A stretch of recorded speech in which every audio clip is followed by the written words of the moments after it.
Hey everyone, so today we're going to secure our AWS API gateway using AWS Cognito using OAuth2 scopes. So first up, we're going to set up a new Cognito user pool. We're then going to create a custom domain with our new user pool and configure an OAuth client and resource server that we're going to use to protect and access our protected APIs in the gateway.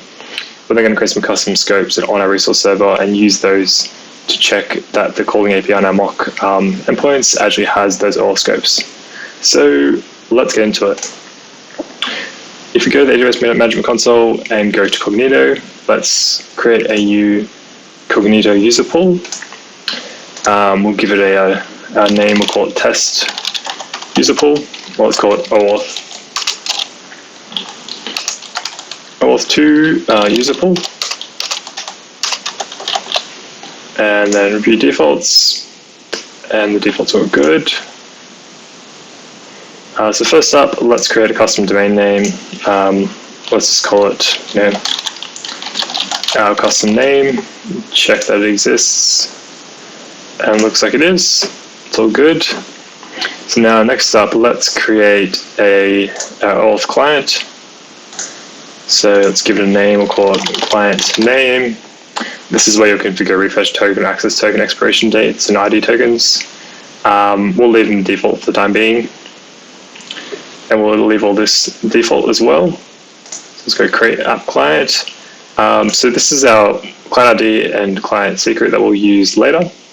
But right now, let's go and create our resource server. So we'll call it RS for short. So RS short for resource server, and this is where we'll create our custom scopes. So Cognito is going to use the resource ID and then dot or dash for the scope name when you actually access or try and request those scopes in the call later. So we'll just put read and write scopes on this, and we'll give it a short description: read and write. Pretty simple. Let's go save.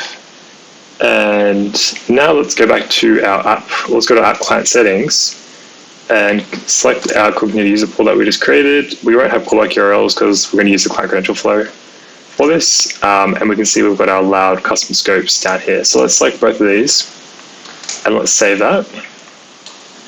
And that should be everything we need to actually test this flow out, to test out our OAuth2 flow with client credentials. So if we copy this, our custom domain URL, jump over to Postman, and put this in here. Might be easier if we paste it in there. Oh no. We just remove these spaces,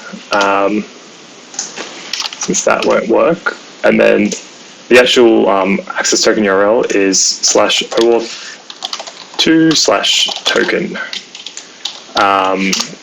And I know that because the documentation has that documented here. So OAuth2/token, that's what we got here. Our client ID and a client secret, we can get that from our app client settings. From app clients. So app client ID, we'll put in there.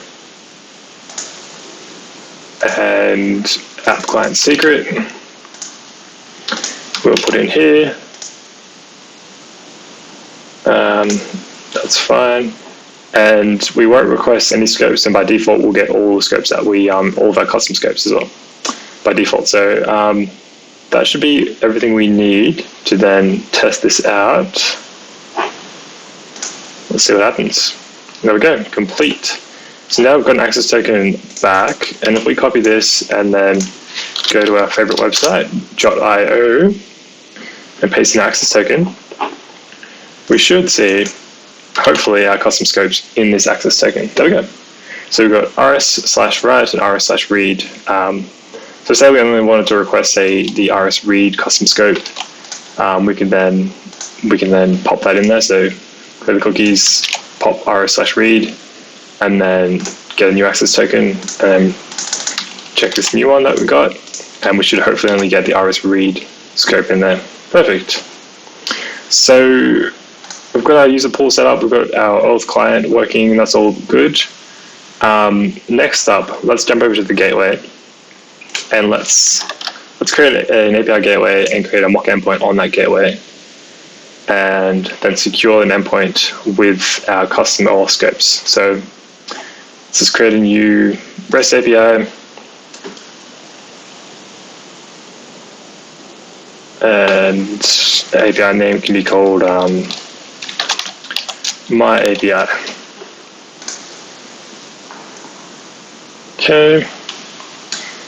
And let's create a resource. We'll call it some resource. Perfect. And now let's create a get method, and let's create a post as well. So that's our read and write methods on the gateway then. And then let's configure these to just be mock endpoints. So that one's there. And our get method, let's just reload that. And our mock endpoint, save that. Give it a second to load there, and double check that the post one set up. Yep, great. So now let's deploy this. Set deploy API and just give a name of v1, and let's test that we can actually call these endpoints. So let's copy this, and in Postman we'll just paste this in here, and this will be some resource slash some resource slash that's it. So v1 slash some resource is our endpoint. So if we just would get on that, we should get back at 200. Go back to our API and let's return just some sample JSON data. So I guess the integration response. Let's go mapping templates, application JSON, and then let's just put in message hello world. Let's just say hello. Save that. And save this as well. And then let's just deploy our API. And then jump back to Postman, and hopefully wait a second for it to propagate. We should get back. There we go. Message hello. Great. So now let's configure our custom auth authorizer using our Cognito pool. So let's say Cognito OAuth, and then we want to select the OAuth2 user pool, and the token source will be the header that the access token is coming from. So this will be authorization, and you want to spell it correctly. Authorization, create, and now let's go back to our resources, and let's now configure our get method to now use this custom authorizer. So and use a new Cognito auth user pool. This might not show up the first time, so you might have to refresh the page and then it'll show up. And then let's configure our custom scopes, which was rs/read.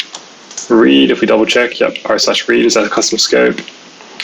And let's now save that and now deploy our API. Great. So now let's go back to authorization. Let's get a new access token.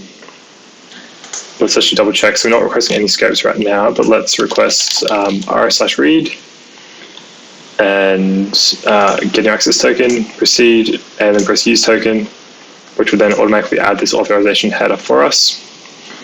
And then let's try calling API. There we go. Hello. Now, if we disable sending this,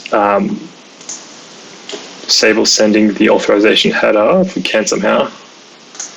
There we go. No. We might have to go no auth. There we go. And then send it again. We get unauthorized.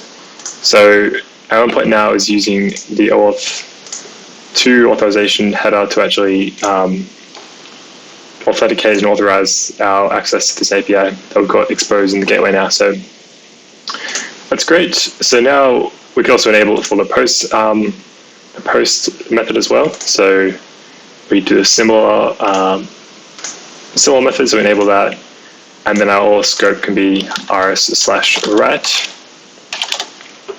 and then we save that, and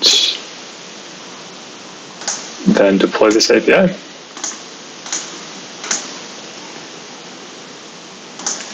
And then make sure everything got saved properly. Looks like it. Great. So now let's do a post request on this endpoint with the same token, so we get unauthorized. And that is because we requested the rs read scope, but we need the rs write scope to actually put, to post to this endpoint.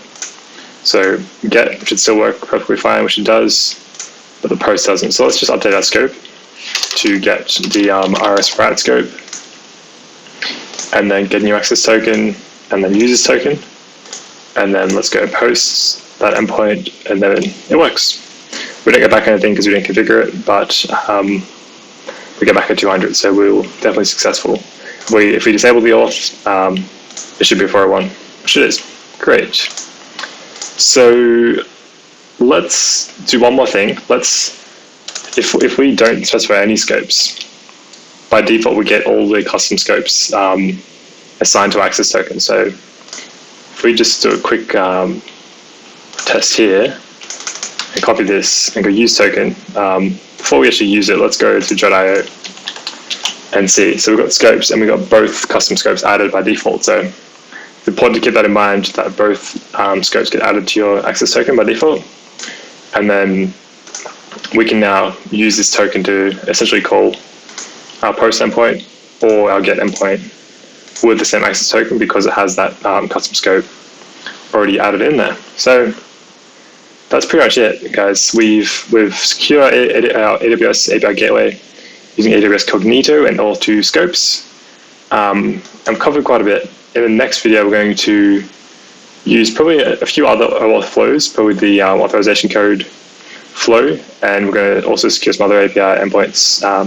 So that'll do it for this video, and I'll see you on the next one.